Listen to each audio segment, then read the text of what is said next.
A noite respira e cobra a vida. As sombras dançam dentro de casa, levadas pelo vento, ao som do trem, à luz da rua. Enquanto muitos dormem, enquanto muitos sonham, nós guardamos um segredo.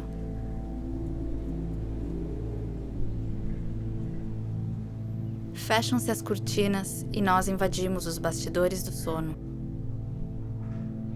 presenciando algo proibido, observando a função de cada noite. Enquanto muitos dormem,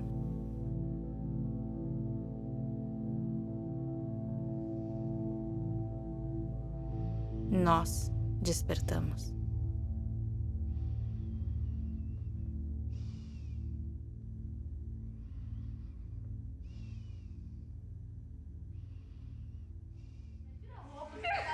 Vocês viram, né, que eu vim até com a camiseta do teatro já, porque eu sabia que eu iria representar várias personagens.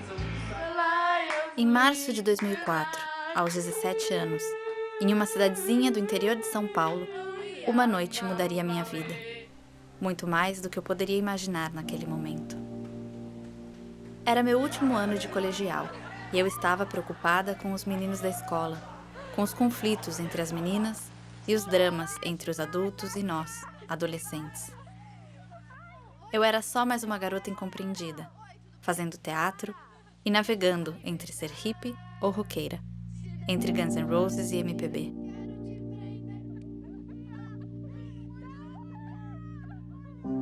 Aos 11 anos, sonhar que flutuava no teto do meu quarto havia sido apenas um sonho estranho, que me marcou, mas que naquela época não dei importância.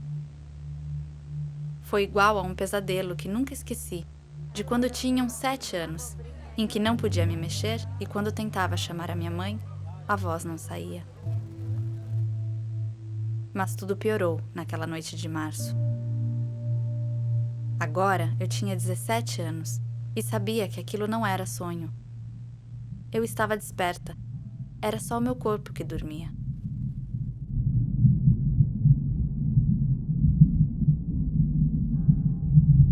O que há de errado ou de ruim em flutuar?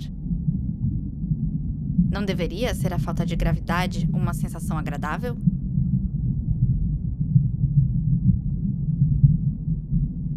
Eu sentia minhas mãos e meus pés descolando do meu corpo, como se deixasse de pesar, leve como uma pluma.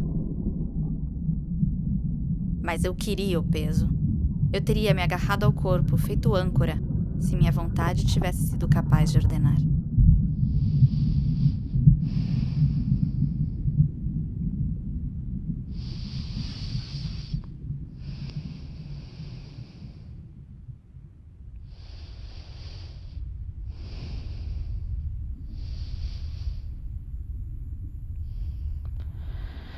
São 3h38 da manhã. Acabei de acordar com uma ideia de fazer um documentário onde eu entrevistaria pessoas assim do mundo inteiro, perguntando para eles sobre a experiência deles com a projeção astral, para entender a minha experiência e para saber como é que eles deixaram de ter medo e tal. Tipo, como foi que eles encontraram assim o caminho deles.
Conversa 8.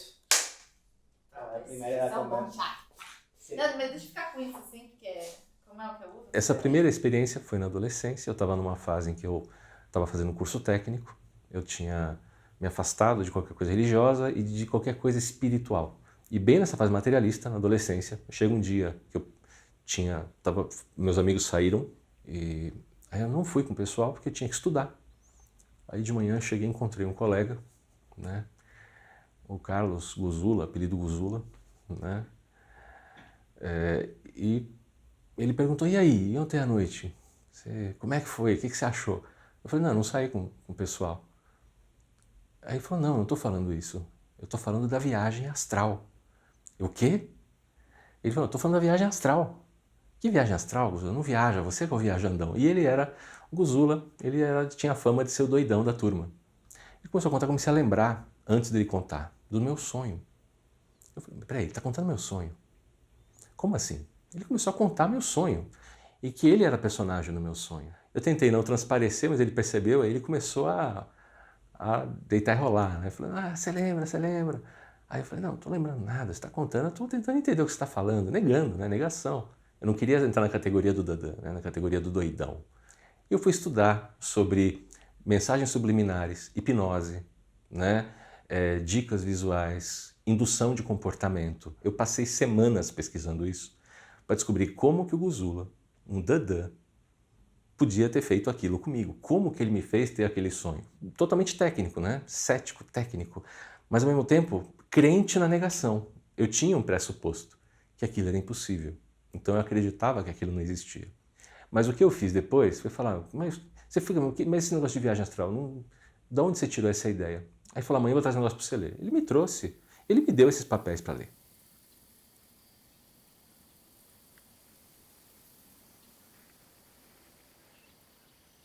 E começou a acontecer mais ou menos, penso eu, por volta dos meus 5, 6 anos de idade, que eu, às vezes, começava a ficar muito leve, flutuando, como se estivesse assim num balanço, e via o meu próprio corpo dormindo. Mas aquilo, para mim, era tão natural que eu achava que eu não precisava nem contar para ninguém. E eu gostava demais da experiência, mas nunca fui muito além de ver meu corpo ou voar um pouquinho por ali, flutuar e ficava nisso. Mas uma dessas noites que eu saí do corpo, eu tinha lá por volta dos 7, 8, como eu havia dito, eu de repente fui parar na cidade de São Paulo. Então eu saí de uma cidadezinha de, não sei, talvez 1.500, 2.000 habitantes naquela época, no máximo, e fui parar em São Paulo.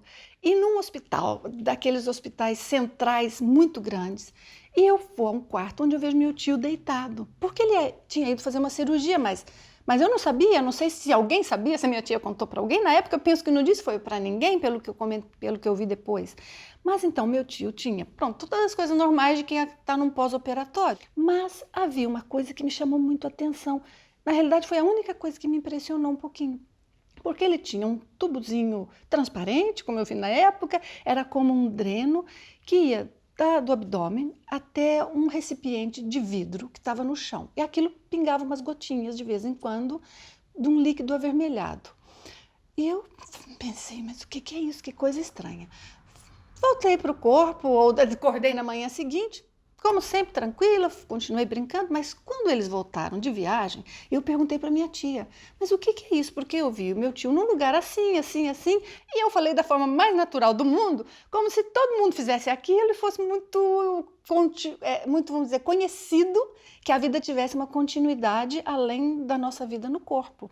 E ela então ficou muito chocada e depois conversou com minha mãe, até um pouco preocupada, o que teria acontecido, como que a Nancy podia saber daquilo, o que é que estava ocorrendo naquela condição. Enxerga, eu não vou tocar nesse assunto, é só para dar uma pincelada, enxerga por todos os lados, ele não tem tamanho, você pode ser do tamanho de uma célula, como você pode ser do tamanho de um planeta, ele não tem tamanho, não tem dimensão, não tem velocidade, ele pode estar em qualquer lugar, eu não sei a questão do espaço e tempo, mas ele pode se locomover a distâncias quase instantâneas, e isso alguns mentores trabalham nesse tipo de veículo. Eu vinha da escola, eu tinha só 15 anos, vinha com a mochila nas costas, com muito sono, né?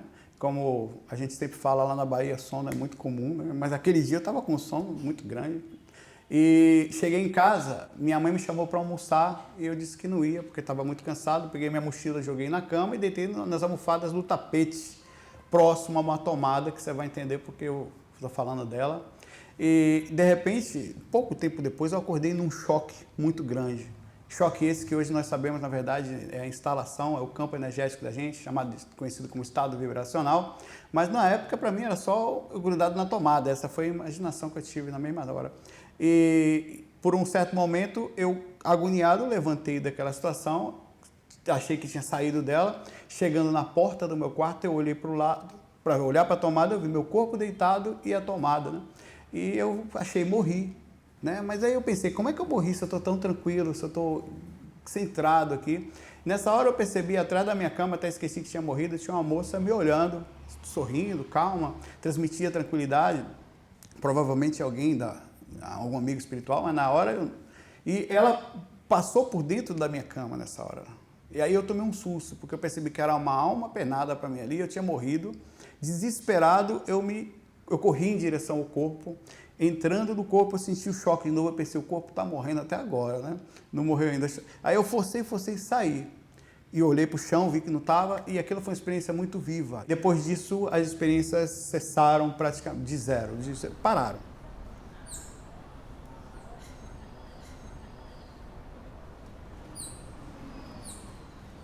Na verdade, eu tive um conjunto de chamadas primeiras experiências, se você vai entender, porque elas foram melhorando, mudando de qualidade pouco a pouco. Eu comecei com os chamados sonhos lúcidos. Então, como muitas crianças, eu sonhava muito, gostava muito de sonhar, prestava muita atenção, contava os sonhos e talvez por isso mesmo tinha uma facilidade muito grande de lembrar dos sonhos. Até que um dia, numa condição dessa, eu estava sonhando quando vi que o enredo era muito surrealista, muito estranho, aquilo não poderia ser, minha casa não era daquela forma. E eu pensei, o que está acontecendo? Que isso não pode ser real. E eu pensei, devo estar sonhando, isso só pode ser um sonho.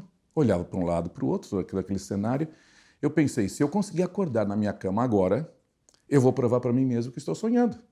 E eu lembro que eu fiz uma concentração e acordei na minha cama. E isso foi acontecendo algumas vezes, até que eu comecei a ver que eu conseguia controlar o enredo do sonho. E eu chamava isso de super sonho, na falta de uma terminologia mais técnica, não é? Até que um dia, numa dessas, de me concentrar para me despertar, na verdade, me despertei de uma maneira diferente que eu me despertei fora do corpo, flutuando. E eu olhei para o lado, meu irmão, ali, o meu quarto. Eu falei, opa, isso aqui é outra coisa. Depois, confirmei com muitos estudos que muita gente tem as experiências fora do corpo a partir do sonho lúcido.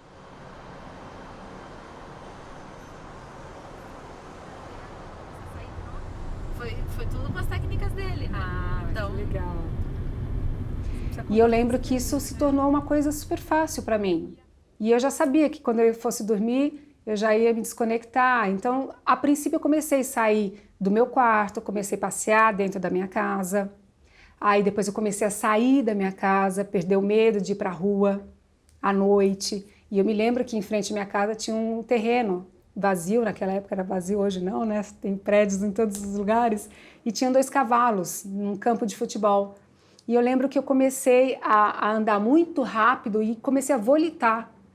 Então eu comecei a voar, sem querer, como se eu já tivesse aprendido aquilo num determinado momento da minha vida. Mas não, eu era uma criança. E quando eu percebi que eu voei, eu fui em direção a esses cavalos e eles me viram. E começaram a relinchar, começaram a ficar meio nervosos. E eu percebi que alguém podia me notar. E uma certa noite eu saí em casa e minha mãe estava na cozinha, tomando água. E eu fiquei na frente dela para ver se ela me enxergava e ela não me via. E a minha cachorrinha pequena me enxergava. Aí eu comecei a deduzir por mim mesmo, puxa, acho que os animais me veem, mas as pessoas não.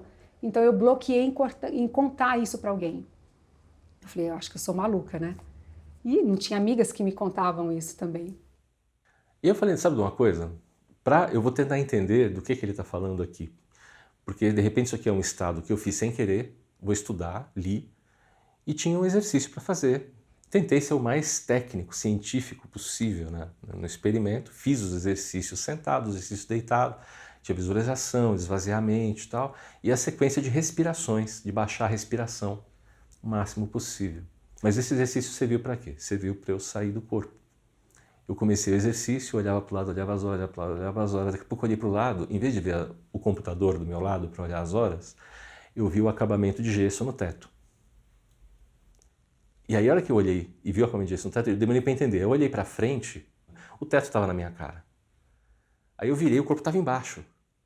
E aí primeira reação que eu tive, morri! Né? Eu pensei, nossa, morri, eu consegui me matar. O que aconteceu? Né? Aí eu, olhando para o corpo, na hora que eu tive essa reação, o corpo suspirou. Aí eu parei e falei, eu estou vivo. Mas o que eu estou fazendo? O que eu estou fazendo? Como isso é possível? E aí a segunda reação, né? Guzula estava certo, que droga! A coisa se repetiu durante 1 ano, me fazendo sentir raiva e desprezo cada vez que acontecia. Entre provas da escola e dramas adolescentes, eu lá tinha a cabeça para passar a noite flutuando no meu quarto. Eu só queria dormir, apagar, blackout, até o dia seguinte, como qualquer pessoa normal. Por que eu?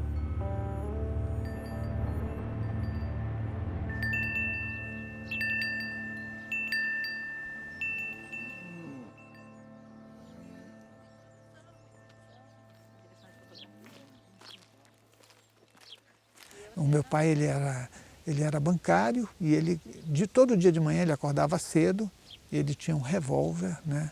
Ele tirava os abacates com um tiro de revólver no talo do abacate, porque ele pertencia à Federação Brasileira de Tiro.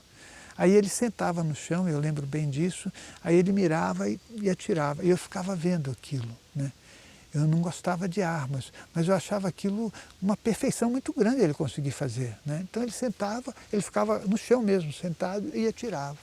E um dia ele foi lá e ele falou, nossa, não tem mais abacates. E eu falei, tem sim, pai. Porque eu tinha saído do corpo e eu ficava flutuando sobre a casa, né? Ele falou, tem sim, atrás daquele galho eu tenho um abacate, você não pode olhar. Ele falou, você andou subindo na árvore? Eu falei, eu não sabia o que responder, né? Para mim aquilo foi uma denúncia terrível. Falei, nossa, o que eu falo para ele? Aí eu falei, subir, né? Entendeu? Era a única coisa que eu podia. Ele falou, você não pode ficar subindo na árvore, que você cai, meu filho. Ele deu uma bronca em mim. Eu falei, puxa vida, quase que eu me denunciei, né? Se ele souber que eu fico flutuando em cima da casa, eu vou ter um problema aqui.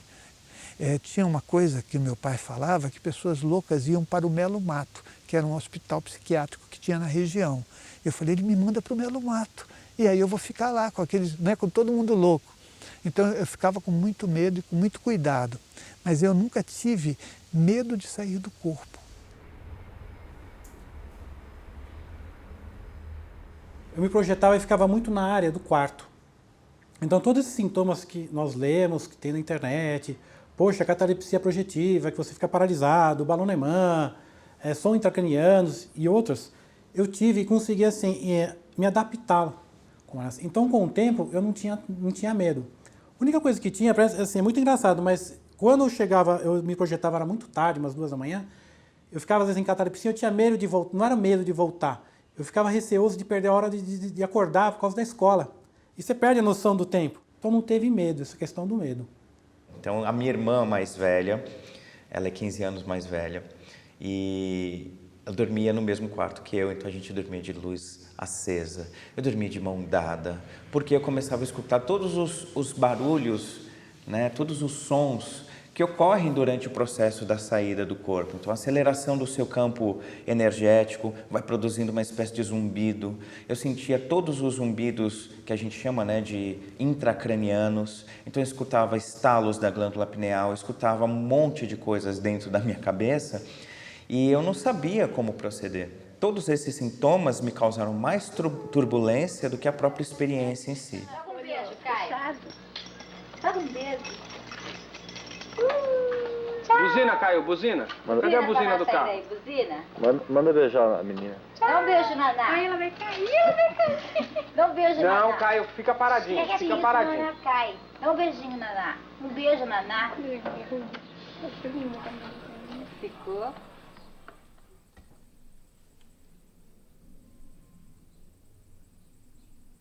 Una reacción muy curiosa cuando expliqué, porque recuerdo la primera de los 16 años, sería sábado o domingo porque estábamos en familia y me levanté tarde, justo después de la experiencia, y la expliqué con toda la emocionalidad del momento, ¿no? De que no estaba soñando, estaba flotando en mi habitación.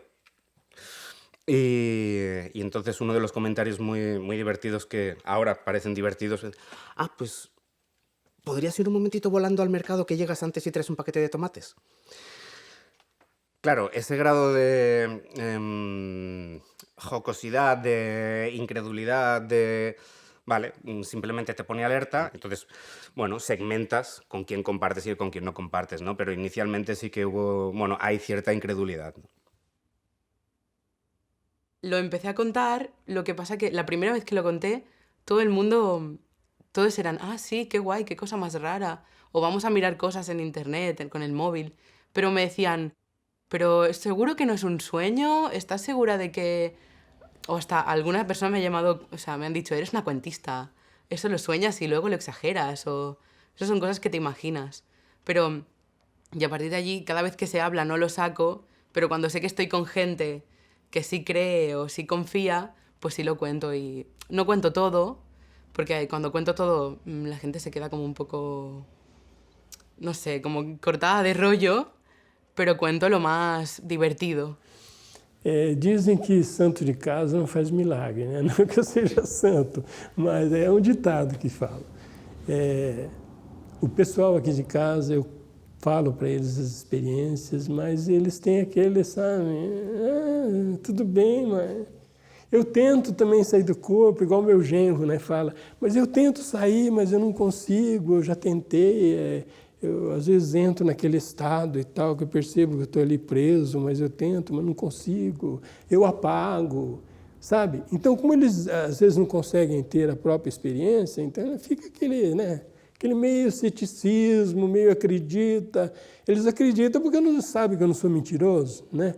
Mas, ao mesmo tempo, eles têm aquele pé atrás, sabe? Eles não entram muito em detalhe, eles fogem do assunto, sabe? Porque as pessoas têm medo, às vezes, de saber, de entender certas coisas.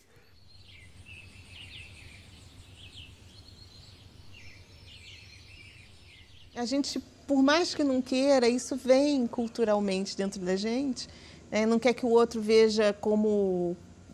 ou como bruxo, como uma pessoa, né?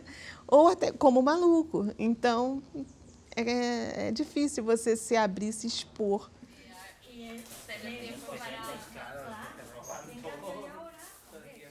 Me daba mucho miedo, pánico, terror, desnudarme de esta manera, porque pensaba que socialmente tenía una imagen de persona formal, seria, como que la gente creía que me había trastornado, que me había vuelto loca, pero esta no es la persona que conocemos, madre mía, yo con ella no me hablo, yo ya no le digo nada, que está muy para allá. Pues para mi asombro fue al revés, que en vez de rechazo encontré como mucha complicidad, ¿sabes? Y descansé. O sea, si mis miedos a desnudarme estaban ahí latentes, se evaporaram dizendo, vale, pues sim, esta sou eu. Eu acho que eu sempre tentava falar, a gente sempre quer falar o que a gente é, o que a gente faz, né? Mas essa minha tentativa ela foi acontecendo aos poucos e eu não conseguia dizer assim, olha, eu faço projeção astral, né? Todas as noites eu consigo sair do meu corpo. Aí depois eu comecei a fazer comentários sobre projeção astral, mas eu procurava respostas na adolescência, alguém que me dissesse por que isso acontece com você. Eu perguntava para as pessoas se quando de noite elas dormiam, se elas tinham alguma experiência. Eu não dizia, você sai do teu corpo, porque eu tinha medo de perguntar. Mas você tem alguma experiência? A pessoa fala, tenho sonhos, tenho muitos sonhos. Eu não tenho sonho. Eu falo, não, mas não é isso que eu estou perguntando, né? Então era uma coisa meio enrolada para mim. E aí, mas foi um percurso, né, de descoberta, até um momento em que eu falei, puxa, isso aqui é uma coisa que eu posso utilizar para fazer o bem para as pessoas, porque eu posso ver algumas coisas que elas não podem, né?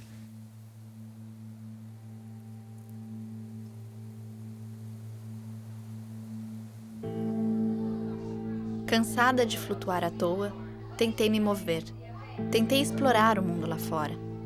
Mas era como uma criança, sem saber andar. Eu dava a ordem, mas o meu corpo não respondia.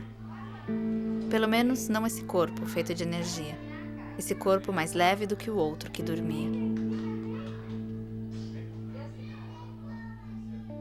Como é possível que na internet as pessoas procurassem técnicas para fazer isso que eu fazia sem querer? Estavam todos loucos? O mundo do avesso. Quem sai quer ficar? Quem fica quer sair. Nada funcionava no meu caso. Nem meu corpo servia para me prender a ele, nem o outro servia para algo mais que flutuar, feito um balão cativo. Aí vendo as coisas, tentando, né, conversar, fui tentar conversar com pessoas de área espiritual. Quando eu vi que tinha muito relato de coisa, fui falar com gente da área do espiritismo, fui repreendido, falaram que eu estava me arriscando, que eu podia morrer. Fui falar com um professor na área do esoterismo, e várias pessoas de diversos ramos de esoterismo, e todo mundo tentando me colocar no rito, me iniciar em alguma coisa, e dizendo que eu não podia fazer aquilo sem preparo e sem iniciação. Eu falei, mas eu não quero fazer, eu quero parar. Entonces había días que decía, si la noche anterior me había pasado sin querer y me había agobiado mucho, al día siguiente decía, hoy nada, hoy de verdad que quiero dormir y ya está. Foi esse momento da vida meio louco, né? Então, tipo, uma maneira, por exemplo, para escapar, né? Então, beber de muito. Então, festas, festas, festas. Quando a gente bebe muito, apaga, não, a consciência, né?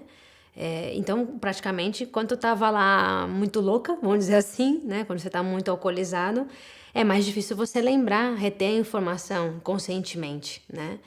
Na verdade, eu acho que era uma maneira de querer escapar quando eu era jovem. Eu acho que é um pouco normal, talvez, a gente passar por esse momento, né? Porque, lógico, como não se fala disso com ninguém, principalmente quando você é criança, quando você é jovem, se fala pouco. E quando se fala, se dá pouca importância. Do tipo, esquece disso, é sonho. Esquece disso, é pesadelo. Não liga pra isso, é bobeira. Então, bom, vão apagar essa memória, né? Então a gente bebe, a gente fuma, a gente faz, né? Ou não dorme, né? Que é pra tentar evitar. Quando a gente joga, a gente faz um monte de coisa, né? Estripulias pra tentar evitar. Era simplesmente que eu não conseguia controlar. Então, a falta de controle, né? Que de repente eu saía e começava a flutuar. Só que também de umas poses, né, de perna pra cima, com a cabeça encaixada, ou eu rolava e caía do lado da cama. Só que eu não conseguia ficar de pé, eu não conseguia falar, tá, então eu vou passear pela casa, eu vou, né, tentar explorar. Eu tentava, mas eu não conseguia. Então eu comecei a pegar uma mania daquilo terrível. Na hora que eu deitava, eu percebia que eu ia sair de novo. Não, de novo, essa coisa de novo, não. Primeiro que muitas pessoas passam por isso, não sabem, são alvos de preconceito. Né? Enfim, é um fenômeno natural, mas que é muito capitalizado ou pelo preconceito ou por crenças, né? Quer dizer, se você procura uma determinada escola espiritualista com isso, vão tentar te vender um pacote de crenças, dizendo, não desenvolve porque isso é perigoso. Não é perigoso, é natural.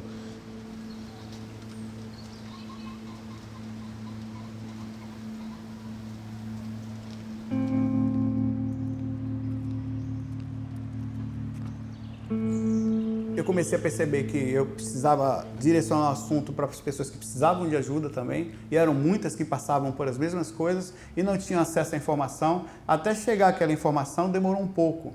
Então eu decidi pegar aquela informação que eu tinha aprendido, simplificar ela, né, e transmitir de uma forma mais tranquila, passando para as pessoas a ideia de que elas não precisam estar numa religião, elas não precisam ir especificamente no lugar, elas podem até ir, mas não precisam estar lá para simplesmente entrar em contato com a liberdade que elas têm de uma forma simples e adquirir a liberdade consciencial.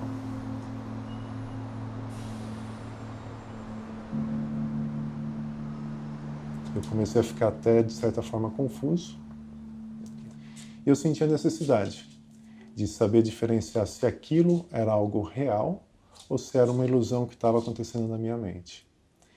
Eu pedi ajuda para minha irmã na época, pedi para que ela escrevesse num papel alguns símbolos, sem que eu pudesse ver, e ela colocou numa região da casa onde eu não tivesse acesso. E durante essas experiências, eu tive a oportunidade de me ver fora de novo. Fui até o lugar, olhei, eu vi exatamente o que ela tinha colocado nos papéis ali e pensei, agora eu vou voltar no corpo e vou escrever exatamente o que eu vi. E foi o que eu fiz. Eu voltei, acordei e escrevi os 3 símbolos. Era o número 3, era um triângulo, era um quadrado. Era isso que eu tinha visto.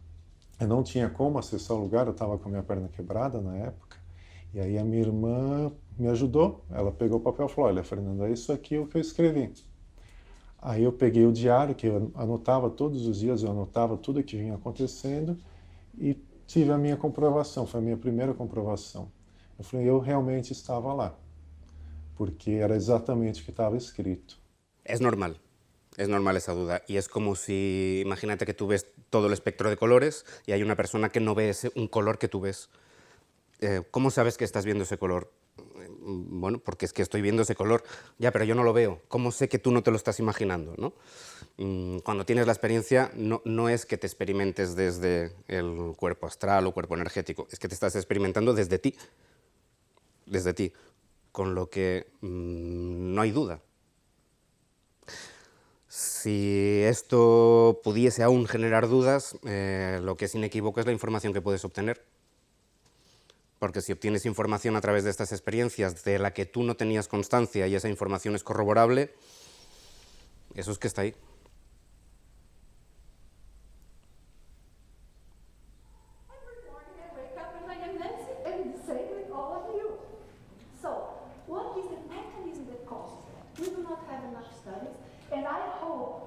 O valor, portanto, da experiência em que você sente que está saindo do seu corpo, não é só estar lúcido quando já está lá fora, mas sentir cada etapa, no momento em que você está relaxado, mas o seu cérebro não está dormindo, você não está dormindo, você está absolutamente lúcido e em controle. Essa experiência é muito interessante, porque às vezes essa saída pode ocorrer de uma maneira quase que instantânea, e você começa a flutuar e vai, mas outras vezes sai o pé, sai a mão, sentimos uma vibração muito intensa, que nós chamamos de estado vibracional, podemos sentir, por exemplo, às vezes afundando, ondas elétricas pelo corpo, sensação de não poder mover, enfim, muitas sensações, e são todas muito interessantes. Então, para muitas pessoas, essa experiência seria o mais importante para elas, porque deixa de ser assim, será sonho ou não será sonho? Não dá para ser sonho, você nunca dormiu. Na verdade, no decorrer do dia a dia, nós vamos tendo várias experiências que comprovam.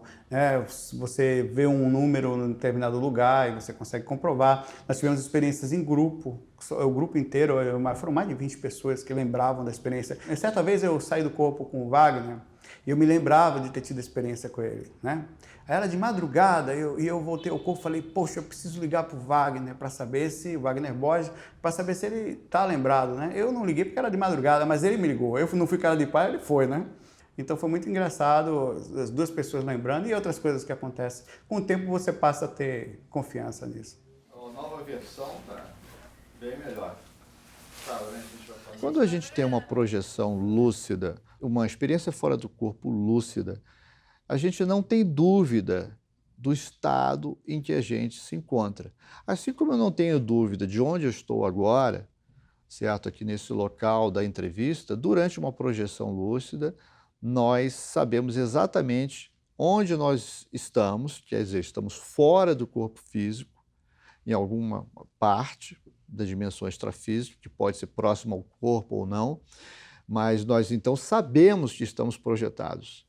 Los sueños, lo que entendemos como sueños ordinarios, no deja de ser otra cosa que la recreación a nivel visual interna, la proyección de imágenes a nivel mental, de lo que sea, imágenes residuales, proyección de deseos, acomodación de experiencias que hemos tenido, inputs que nos han entrado porque hemos visto la película de no sé qué y soñamos con eso. Eso es lo que son sueños ordinarios. Vale. Sueños lúcidos vendría a ser cuando tú detectas que estás soñando. Eres consciente de que estás soñando y sientes la posibilidad de interactuar de forma voluntaria dentro de ese sueño. Vale. Lo que entendemos como experiencias fuera del cuerpo son espacios tan reales, tan complejos y tan completos como lo es como lo es el plano físico, donde podemos interactuar dentro de ellos a través de un cuerpo inherente a todo ser humano. Então, além do corpo físico, nós temos um outro corpo mais sutil, cópia deste, ou este é cópia daquele, se mudarmos os referenciais. E eles são ligados por um outro corpo chamado energético, duplo etérico, né? Chamamos de energossoma. E este corpo não só dá vida, vitalidade ao corpo físico, mas também permite que esse outro corpo mais sutil, o corpo astral, o psicossoma, o corpo emocional, que ele se encaixe e controle e domine o corpo físico. Na projeção consciente na experiência fora do corpo, espontaneamente ou intencionalmente, parece que esse campo energético relaxa de alguma forma e permite a saída da consciência. O que nos leva a concluir, nesse nível de recorte, que a consciência não reside no corpo, né? Que a gente somos consciências que habitam um corpo e não o contrário, né? Não é que o corpo tem um espírito, o espírito tem um corpo.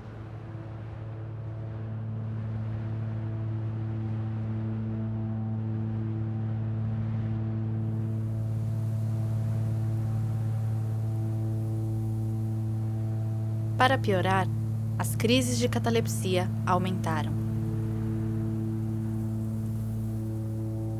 Quando dormia no meio da tarde, muitas vezes ficava com a sensação terrível de não poder me mexer, nem falar, nem nada.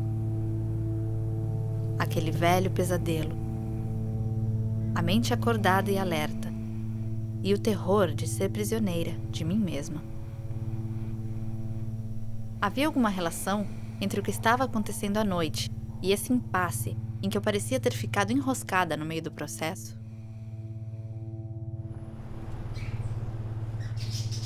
Uma das noites, o movimento não voltava.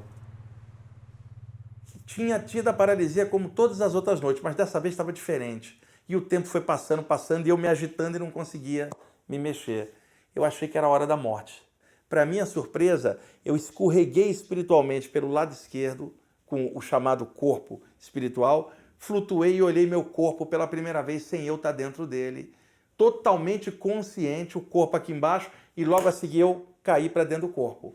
Abri os olhos, não dormi mais essa noite. Aí eu comecei a perguntar para os meus amigos se eles já tinham tido paralisia, e a maioria tinha respondido que sim e nunca tinha contado aquilo para ninguém. Então descobri que o fenômeno da paralisia é muito comum, mas as pessoas não conversam normalmente sobre isso. O que eu descobri então naquela época? Que quando eu acordava paralisado, bastava eu ficar quietinho, não tentar me mexer para a adrenalina não subir, me entregar a sensação que eu flutuaria naturalmente. Então essa é uma das técnicas que eu uso até hoje. Eu não induzo a paralisia, porque ela acontece. Quando ela acontece, eu induzo a saída, porque o corpo no ofrece resistencia. Eso es muy interesante que la gente lo sepa, porque toda la gente que está en estos puntos de catalepsia, de parálisis del sueño, están dentro de una experiencia.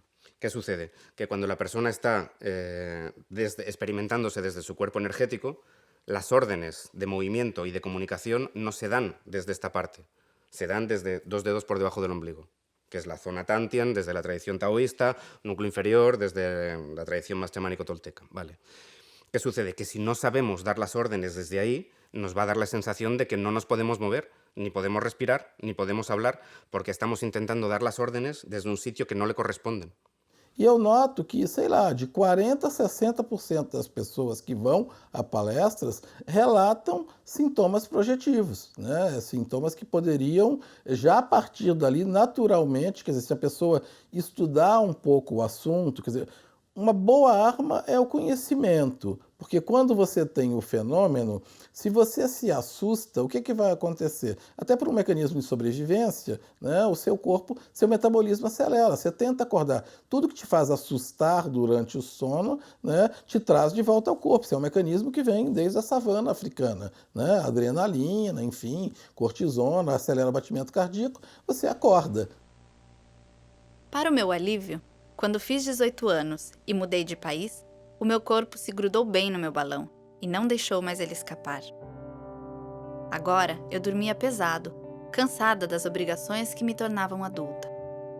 Os anos que se seguiram foram um turbilhão de acontecimentos. Burocracia, homologação, estudar para o vestibular, passar, entrar na faculdade de comunicação, conhecer gente nova, provas, trabalhos, filmagens, ler, mais provas, mais livros, trabalhar de atendimento ao cliente, férias no Brasil, fazer estágio em produtora, fazer TCC, mais filmagens, namorar, fazer intercâmbio na Suécia, festas, reportagens para TV, voltar para Barcelona, me formar, ser aceita na pós, começar a estudar, conhecer mais gente, mais filmagens, me formar, taquicardias e médicos, operação, ser aceita no mestrado como estagiária, trabalhar, filmar, conhecer mais gente, mais uma operação, me formar de novo, tirar carta, filmar, começar a escalar, trabalhar com tradução, filmar. Ter uma vida normal. Não era isso que eu queria?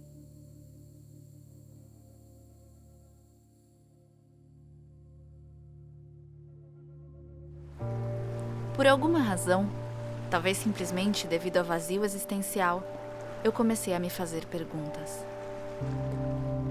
Era 2012, e enquanto alguns falavam no fim do mundo, eu estava preocupada em encontrar o meu caminho, depois de finalizar todos os estudos que eu quis obter. Obtive. E daí?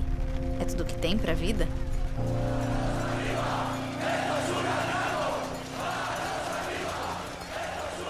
Talvez seja normal que o ser humano se questione em épocas de crise e revolução. Enquanto gritávamos nas ruas, em manifestações indignadas, algo também gritava dentro de mim. É isso, a vida?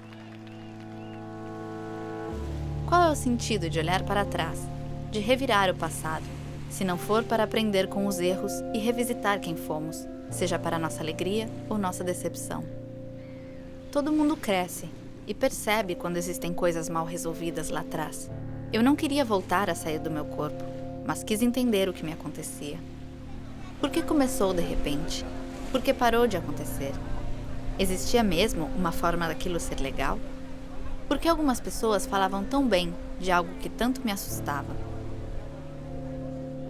Voltei para os meus diários, para os meus segredos, para as noites mal dormidas de 2004, na tentativa de entender o que eu vivi naquele momento.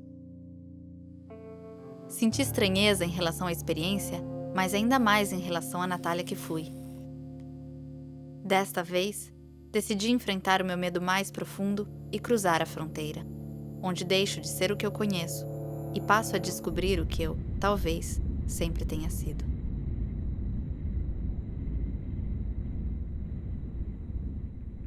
E a grande reviravolta foi quando eu tinha de 18 para 19 anos.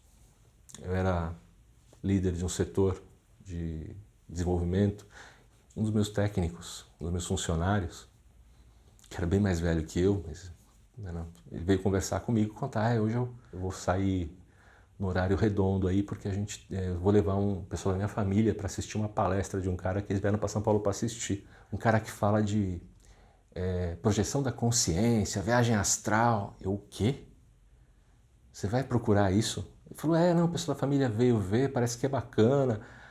Aí eu falei, mas quem que é? Pensando que ia ser alguma coisa do Valdo Vieira. Não, Wagner Borges, eu conhecia de nome. Eu falei, Chicão, você vai entrar nessa? É uma roubada, isso aí começa, não para mais. Dá maior trabalho controlar isso aí, meu. Não entra nisso não, isso é uma roubada, cara. Eu, não, mas eu já falei que ia levar meus parentes, tudo. Eu falei, não faz isso, você vai levar seus parentes, vai ferrar todo mundo, cara. Fala pra esse pessoal assistir no cinema, fazer outra coisa. Aí ele falou, não, eu vou lá, eu vou levar o pessoal e tal. Eu falei, eu vou com você, vou te acompanhar então, ver se esse cara não é roubado. E eu fui pensando o seguinte, chegar lá, eu já sei o que perguntar, porque eu já li muito, eu vou desmontar esse cara. Que papo, velho, que tá querendo ensinar a fazer um negócio que eu tô querendo parar. Chegou lá e começou a contar. A primeira coisa que ele fez foi contar a história dele. Quando ele contou a história dele, eu fiquei parado, eu não conseguia falar nada, porque era muito parecido com a minha. Começou com 15 anos, né, não foi bem... Eu fiquei em choque, assim, choque total. Bom, no final da palestra, eu não só não desmontei o cara, como eu me inscrevi para o próximo curso. Eu saí de lá convertido. E nós temos aqui a Natália e um grupo de amigos que vieram de Barcelona, na Espanha, estão aqui no Brasil, fazendo um documentário sobre as experiências fora do corpo. Vieram entrevistar várias pessoas, fizeram uma longa entrevista comigo essa semana e eles estão aqui hoje filmando o programa que está sendo feito ao vivo aqui, exatamente agora, 12h54, aqui na Paulista. A vida vai te trazendo pessoas, né, no caminho, uma ou outra, como foi no meu caso com a minha prima, que você quando pega uma referência, pode ser uma pessoa só, que sinta a mesma coisa que você, que passe pela mesma coisa que você já se torna uma pessoa para você mesma normal. Porque eu não sabia de nada, não tinha a menor noção. Aquilo acontecia comigo desde pequena, mas eu não tinha a menor noção do que fosse. Achava que era maluquice ou, sei lá, uma capacidade de sonhar muito grande, né? E assistindo um programa de TV, o entrevistado era o Valdo Vieira. Isso foi, eu tinha uns 18, 19 anos. Olha, lá para 86, 87, ele estava começando o estudo da projeciologia. E aí eu me encantei com aquele velhinho barbudo dizendo que ele também saía do corpo, que isso era uma coisa normal, que a ciência estava estudando, quer dizer, dando um cunho científico à coisa, né? E que ele fazia pesquisas. Mas fiquei encantada com a forma como ele mostrou que aquilo era uma coisa natural, era uma coisa real, que outras pessoas também passavam por aquilo e que não era doideira minha, né? Eu varei a noite lendo o livro, porque eu encontrei ali diversas coisas que eu estava sentindo e que eu não tinha entendido ainda. E o autor do livro, Silva Muldon, que era um projetor da década de 20 nos Estados Unidos, né? Ele falava coisas que eu tinha... Então eu sabia que era verdadeiro, porque você sente algo, o outro sente algo. Pô, você fala, aquilo que ele sentiu é a mesma coisa que eu senti, então eu sei que isso é verdade, porque eu senti em mim. E aí eu fiquei mais tranquilo, porque eu percebi que aquilo era uma coisa que acontecia com algumas pessoas de forma espontânea. E aí o que eu fiz? Comecei a correr atrás de literatura sobre o tema. Descobri a página Viagem Astral e conheci a história do Saulo Calderon. Eu devorei o livro dele em uma tarde, e foi assim que eu descobri que outros haviam vivido mesmo antes de mim. Muitos, como ele, haviam passado do medo ao domínio da coisa, compartilhando com outros o que aprendiam no caminho. Eu seguia sem aprender. Será que era tarde para recuperar as asas que joguei fora? Quem poderia me ajudar? Onde estavam essas milhares de pessoas que visitavam a página do Saulo cada dia? Onde estavam os alunos da International Academy of Consciousness, que até campus possui para ensinar aos seus alunos a arte de voar?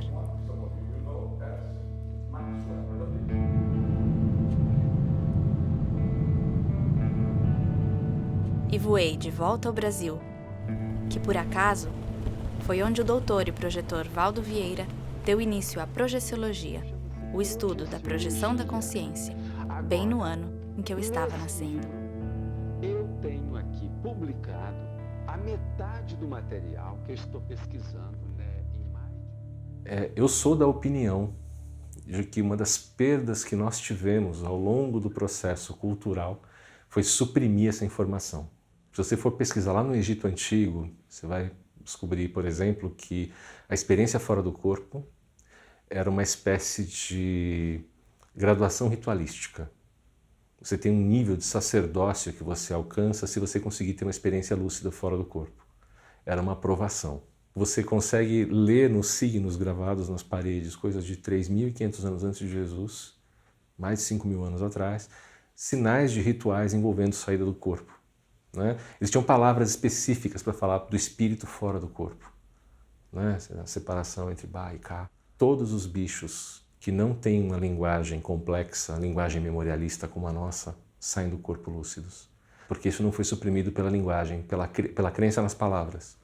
Quando uma mãe fala, dorme filhinho, ela já está programando aquela criança para entrar no estado do dormir, e o significado dessa palavra é de perder a lucidez, perder a memória. Você tem essa condição, perda programada pela própria cultura. Como eu e tantas pessoas também, tá? E não acho que eu seja especial por ter saído do corpo, não. Mas como já saí do corpo várias vezes, muitas vezes vi meu corpo deitado. E você vê aquele corpo e parece uma coisa muito esquisita. Porque você sente leve, flutuando, não tem fome, não tem dor, não tem cansaço, não respira nada, e você olha e o que você vê ali é um macaco. O corpo é um primata, que tem fome, que tem instinto, está cheio de bactérias. Se você não escovar bem, lavar todo dia, bem, as bactérias se multiplicam. Isso é uma ecologia total. E o que eu vejo? Quando nós estamos naquela condição mais ampla e voltamos para dentro do corpo físico, existe a maior piada cósmica que todos os filósofos e poetas já tentaram solucionar, é que nós somos essa consciência cósmica, além de espaço, tempo e tal, só que dentro de um corpo, algo primitivo e cheio de instintos. Então, algumas pessoas se identificam mais com o corpo macaco, primata, do que com a consciência. Esse é um dos grandes problemas da humanidade.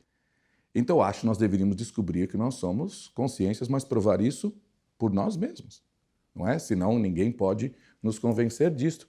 Talvez a projeção, esse retorno temporário nos sonhos num grau e na projeção em outro grau, sejam pequenos retornos à identidade, pequenos realinhamentos de identidade que a gente tem. Mas assim, como eu disse, quando a gente começa a perceber o que isso é, o que é a natureza das coisas, a facilidade que é os fenômenos, começa a notar o quão amplo isso é, tanta gente que você não sabe tem e não sabe, né, definir, não sabe o que está acontecendo. Ou quando você vê os registros históricos e vê que em todas as culturas, em todas as épocas, em todas as religiões, sei lá, ou não religiões, quer dizer, você encontra relatos, aí você fala, opa, estamos diante de alguma coisa que é natural. Pode ser desconhecida, mas é natural. Eu digo que eu não costumo acreditar no sobrenatural. Tudo é natural, mas há algumas coisas que são de uma natureza tal que eu ainda não alcanço. Né? Como havia um tempo que a gente não conhecia eletricidade. Pode ser que daqui a 1000 anos a gente tenha uma explicação mais científica ainda para isso, né? Mas me parece que eu estou encontrando alguma coisa da minha natureza, da manifestação, algo do meu coletivo, algo daquilo que me pôs aqui de alguma forma. A gente perdeu o contato com isso, que é uma ferramenta de descoberta de mundo espiritual, só que também tira o poder das estruturas, porque se você está fora do corpo e tem contato com os espíritos, você não precisa de mediação. Se você tem contato com o mundo espiritual, você entende que não precisa de alguém te salvar. Então, a difusão da experiência fora do corpo como algo comum, algo que todo mundo tem acesso, virou uma parte da minha vida. Né? Eu falo, é uma ferramenta de quebra da hierarquia. Né? Falando, vamos quebrar esse processo que é muito hierárquico, que é um processo de supressão, cheio de enganos, medos e traumas que não são necessários. Na verdade, são obstáculos para a sociedade. É uma recuperação de algo que para a gente parece um ganho. Né? A gente está ganhando, mas a gente está recuperando. A gente já tinha.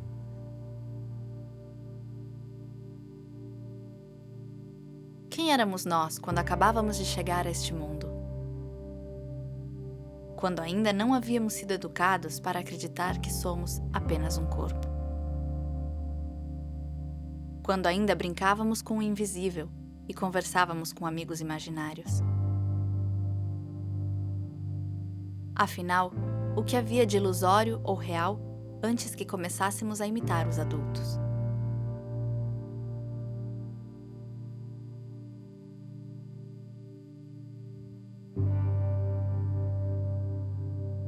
Tento ver através dos meus olhos de criança em uma velha fita de aniversário e sinto que ali dentro há algo essencial e puro que devo resgatar. Romper a casca que construí, sair do casulo e renascer, feito borboleta.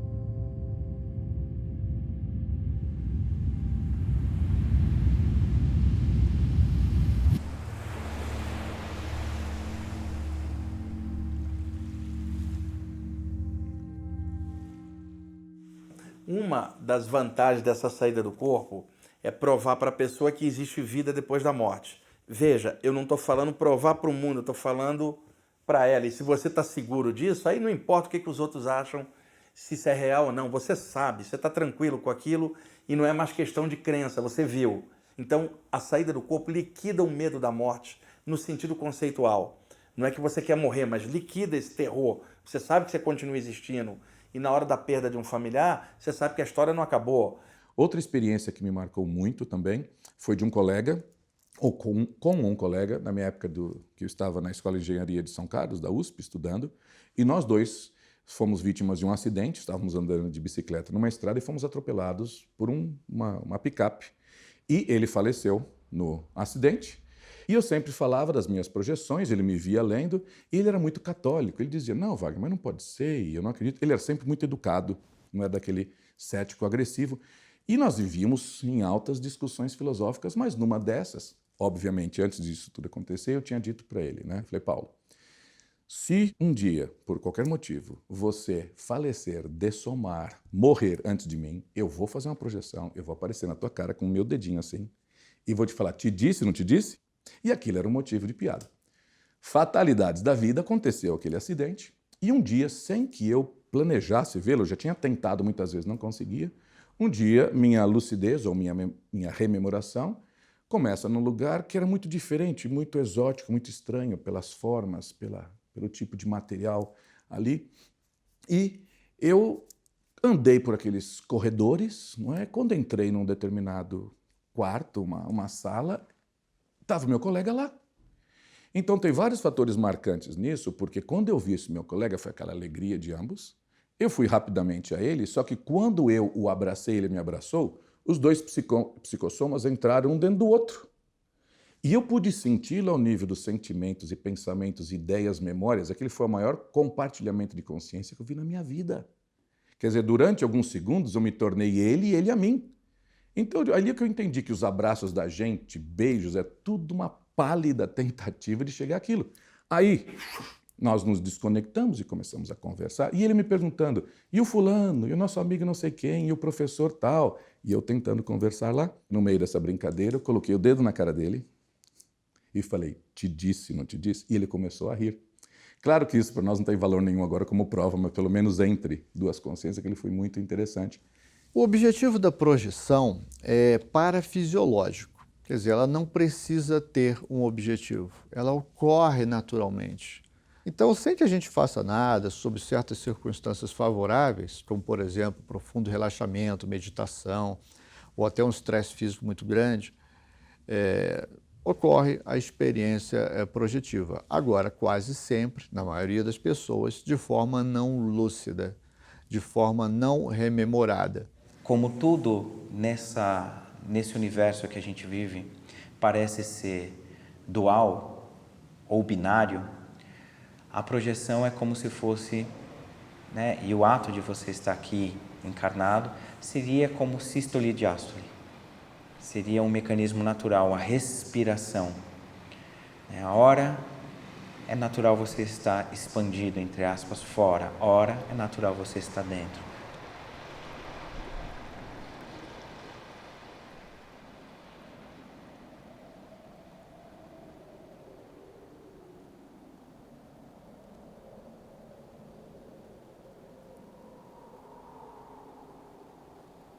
Eu saí, a lua estava muito bacana, cara, estava sensacional. Aí eu fui subindo, eu queria ver o máximo que eu conseguia chegar. E aí eu percebi que eu já estava passando até as nuvens e tudo mais. Em determinado ponto eu quis olhar de volta, né? Minha ideia era chegar até a lua, mas eu quis olhar de onde eu estava vindo. E a hora que eu virei, Natália, era algo sensacional. Eu comecei a ver aquela esfera diminuindo o nosso planeta, assim. Eu consegui ver todo o horizonte dele, assim. Eu fiquei durante um tempo olhando ali antes de voltar. E é algo extraordinário, é sensacional. São experiências, assim, que enriquecem muito. Você acorda feliz para o seu dia a dia. Olha, eu acredito assim, que qualquer pessoa que quiser, ela consegue realizar projeções astrais lúcidas. E eu tenho a maior prova disso no meu pai. Então, o meu pai, 75 anos de idade, meu pai foi uma pessoa que ele praticava yoga, né? Ele era muito certinho no que ele fazia, mas um dia ele chegou para mim e falou, filho, eu sinto muita saudade da tua mãe. A convivência dele com a minha mãe era muito próxima, eles eram muito coniventes, né? E ela faleceu, ele falou, eu sinto uma saudade. Você acha que através da projeção astral eu posso falar com ela? Se você me disser que sim, você poderia me ensinar a fazer projeções astrais? Quando ele falou aquilo para mim, eu falei, ele acabou de me dar um presente. Ele me deu um presente agora. Nossa, para mim foi emocionante aquele momento. Eu falei, claro, pai, quando é que o senhor quer começar? O senhor quer começar já? Ele falou, a gente pode começar já? Eu falei, posso. Ele falou, então você aguarda um pouquinho. Ele foi lá dentro da casa dele, ele morava numa casa, assim, era uma casa, tipo um sítio, né? E trouxe uma cadeira, colocou a cadeira, um bloquinho de papel e falou, a gente pode começar? Eu falei, claro, pai, vamos começar. Aí eu fiquei olhando e falei, nossa, esse camarada, ele não sabe o que ele fez com a minha vida agora, entendeu? Não sabe. Aí eu comecei a explicar para ele, eu me comprometi e cumpria. Só que como ele era muito metódico, ele anotava tudo e todos os dias ele praticava. Um belo dia, às 2 da manhã, ele me liga. Me liga muito eufórico. Filho, você não sabe o que aconteceu. Só que quando ele falou isso, eu falei, o que aconteceu? Pelo amor de Deus, não me deu susto. Ele falou, eu realizei uma projeção astral com lucidez muito alta. Aí ele começou a descrever tudo. Aí ele falou, filho, é fantástico, é a liberdade, é não sei o quê, por que eu não fiz isso antes? E aí ele começou a fazer projeções astrais lúcidas porque ele era muito firme, muito decidido, né? Aí ele começou a anotar um monte de coisa, né? E um dia ele falou com a minha mãe. Mas ele foi o maior exemplo de alguém que consegue realizar uma projeção astral. Qualquer pessoa consegue, vai ter que se dedicar, né, cumprir, né, com o que faz, com continuidade, com a frequência, com tudo. Mas eu penso que se conseguir ter uma projeção astral, com um nível de lucidez suficiente, a pessoa vai se dedicar. É uma coisa que marca a sua vida, não tem jeito, né?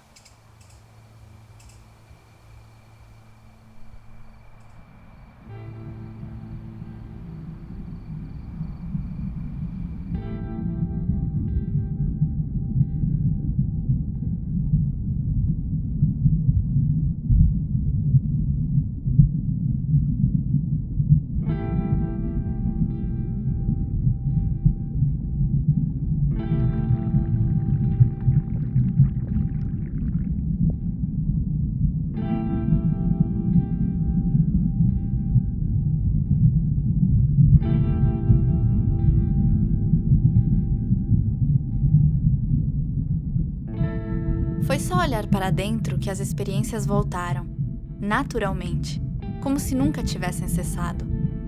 Como se algo em mim estivesse esperando para despertar novamente.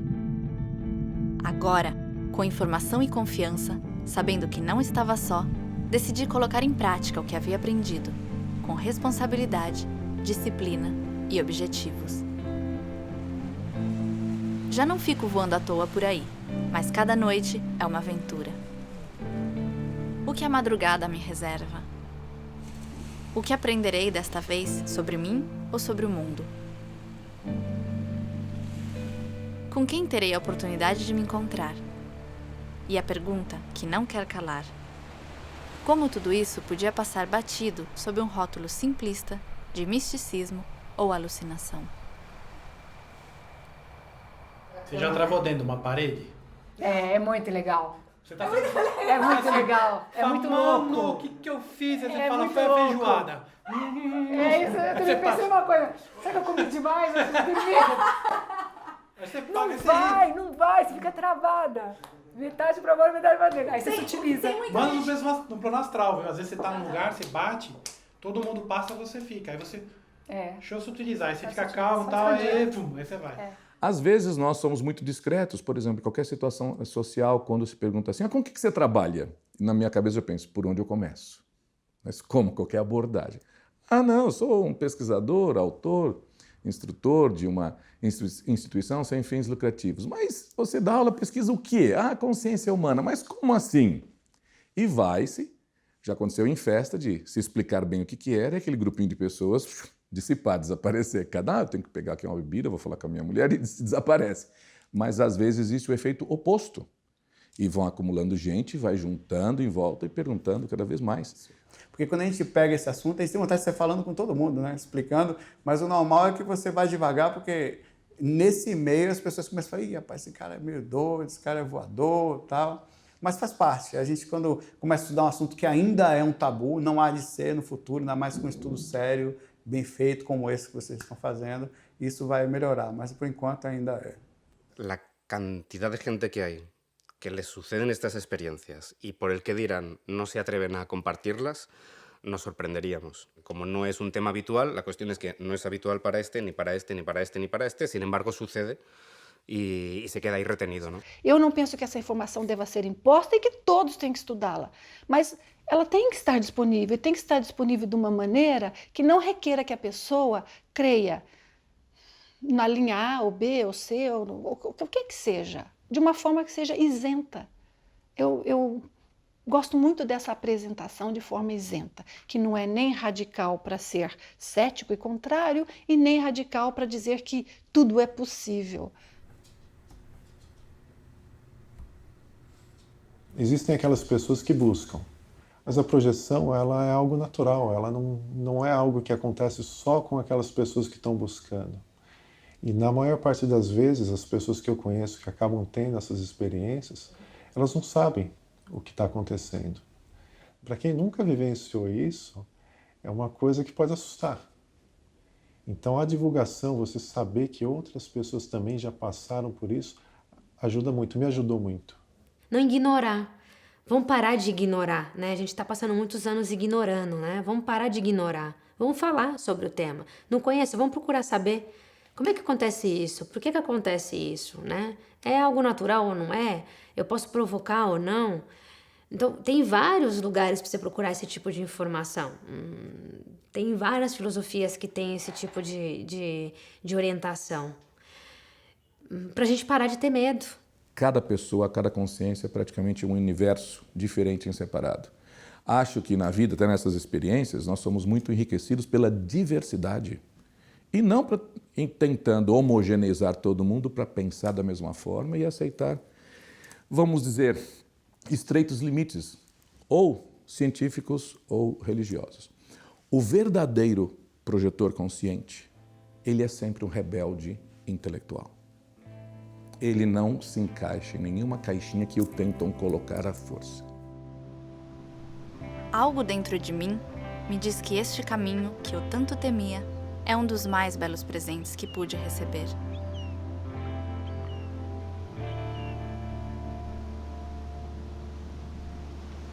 Espero fazer jus a ele, aproveitá-lo e extrair dele o melhor de mim. Mesmo que para isso também tenha que enfrentar o meu pior. Dizem que a verdadeira felicidade só existe quando é compartilhada.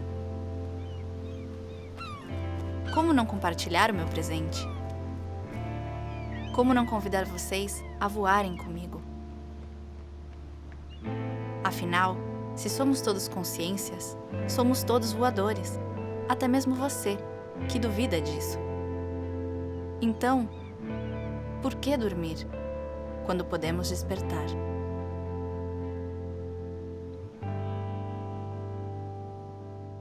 Quando você simplesmente acredita em algo, você não tem experiência íntima, né? A gente tem uma crença, mas a projeção ela é tangível, né? Ela é tão real quanto eu estar te vendo aqui. Para quem observa, eu posso não provar para o outro, mas quem a tem, né, percebe. Então ela substitui a crença por uma certeza íntima, né? E modifica, falando filosoficamente, inclusive a minha percepção da realidade como um todo, né? Então, a partir de então, meu mundo passou a ter outro sentido, né?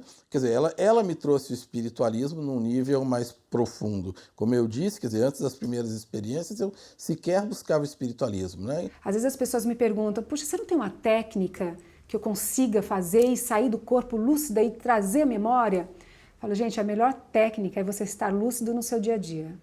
Saber as escolhas que você faz com discernimento, se conhecer, saber suas reatividades, porque você leva para o lado de lá o que você é aqui. Essa é a melhor técnica. Então eu comecei a perceber que eu não sou nada sem a projeção astral e eu fora do corpo não sou nada sem a Liliane reencarnada aqui na vigília. As duas coisas é uma só. Hoje em dia eu não posso imaginar minha vida sem isso, porque sair do corpo é muito bom, a gente aprende muito, mas o interesse, o objetivo não é este. O objetivo é sair do corpo para compreender o que é a vida.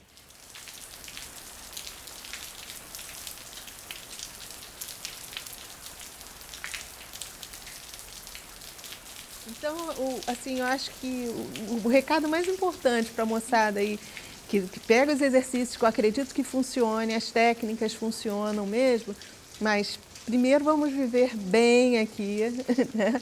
A gente está legal, está em equilíbrio, e não usar a projeção como fuga. Usar a projeção astral como mais uma ferramenta para você se autoconhecer, para que você possa viver melhor aqui. O que eu sinto ser importante, o que eu acho que vale a pena a gente estar buscando, é esse contato mais concreto, direto consigo. Construir uma experiência lúcida, o mais lúcida possível, o mais autêntica possível, de você com você mesmo. Então, se isso for construído através da projeção, está valendo. Se isso for construído através do ceticismo, está valendo. Porque no final das contas, como diria Sri Ramakrishna, todos os caminhos levam a um mesmo lugar.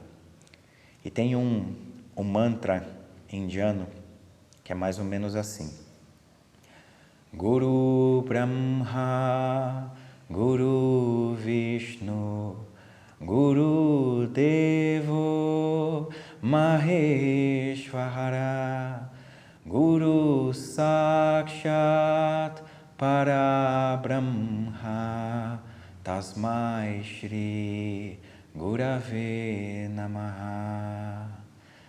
O verdadeiro Guru é Brahma, é Vishnu, é Shiva, ou para quem é cristão, é o Pai, Filho, Espírito Santo. Mas de todos esses, o real e mais concreto e verdadeiro Guru é aquele que habita o seu coração. É a esse que você deve seguir. Então é essa luz interna. Ou como Jesus dizia, né? Vós sois Deus. Eu sou extremamente cético. Estranho falar isso, mas eu duvido o tempo todo. Quando você tem uma resposta pronta, você para de procurar. E eu não acho que a gente seja competente o bastante para ter todas as respostas. Então, duvidando, eu me mantenho em procura, na busca. Então, se você me perguntar, você tem certeza do que você está falando sobre experiência fora do corpo? Não, é lógico que não. Se eu tivesse certeza, eu estaria congelado. Eu jamais descobriria algo além da experiência fora do corpo. Você tem certeza de que isso funciona assim como você ensina? Não, eu não tenho certeza. Eu tenho indícios suficientes para confiar que isso funciona até certa medida. Na prática, hoje, dá certo. Então, eu não estimulo certezas, eu estimulo experiências, estimulo você relacionar o que você sente com o que você faz. Duvide de tudo, mas duvide com um toque de reflexão, não é achar que as coisas não são. Duvidar é você realmente não ter a resposta final. Olha, isso parece ser assim. Porque você não sabe se é. Você pode achar que é, mas admita que é o que você acha, é o que você escolheu. Isso dá uma liberdade enorme e nós merecemos ser livres.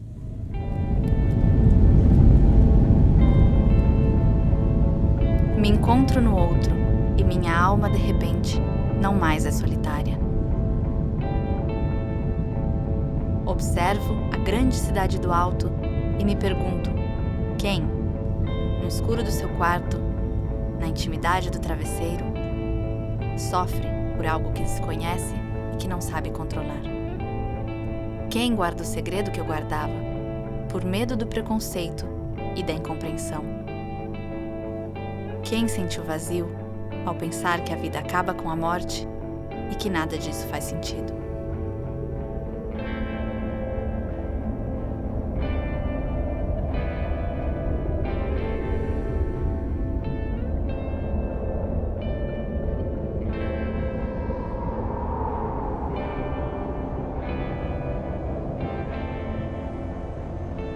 Não peço que acredite em nós, voadores, mas peço o que há de mais valioso: o benefício da dúvida.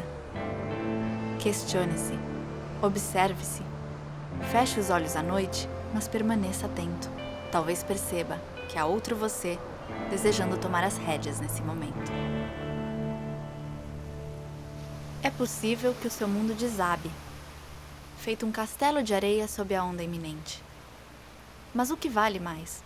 Seguir construindo sobre falsos alicerces ou renascer das cinzas, reconstruindo tudo do zero, mas sabendo que a realidade é muito mais complexa do que pensava.